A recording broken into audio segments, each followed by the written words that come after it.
Menurut KBBI, literasi dapat berarti kemampuan mengelola informasi dan pengetahuan untuk kecakapan hidup. Dan kreatif adalah kemampuan untuk menciptakan. Jadi literasi kreatif dapat diartikan kemampuan mengelola informasi dan pengetahuan untuk menciptakan suatu inovasi yang menunjang kecakapan hidup. Agar dapat melakukan literasi kreatif, baik di era normal, pandemi, atau era kenormalan baru, kita dituntut untuk terus beradaptasi dengan keadaan agar tidak punah. Maka, sangat penting bagi kita untuk memiliki kerangka berpikir yang benar dan selalu relevan dengan perkembangan zaman. Saya merekomendasikan kita untuk membaca sebuah buku terbitan Kompas yang berjudul Filosofi Teras. Sekilas terdengar seperti buku bacaan berat dengan genre filsafat yang rumit. Tapi Henry Manampiring mampu menyajikan filsafat yang terdengar rumit tadi menjadi mudah dipahami, mudah untuk diterapkan dalam kehidupan, dan relevan dengan fenomena sosial masa kini.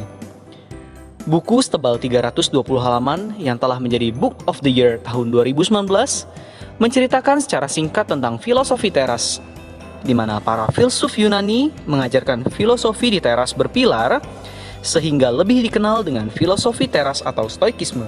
Dan utama filosofi teras adalah membantu kita untuk hidup bebas selaras dengan alam, agar 1. Hidup bebas dari emosi negatif dengan cara memfokuskan diri pada hal yang bisa dikendalikan. 2. Hidup mengasah kebijaksanaan, keadilan, keberanian, dan menahan diri. Maka, kita juga perlu memahami konsep dikotomi kendali, yaitu ada hal yang bisa kita kendalikan dan tidak bisa kita kendalikan. Tugas kita adalah fokus pada hal yang bisa kita kendalikan, yaitu interpretasi dan emosi kita. Misalnya pandemi COVID-19 adalah peristiwa yang sifatnya netral. Kita biasa berliterasi dengan buku atau tatap muka. Ketika tidak melakukan kebiasaan tadi, fokus kita tertuju pada hal yang tidak bisa kita kendalikan, yaitu pandemi.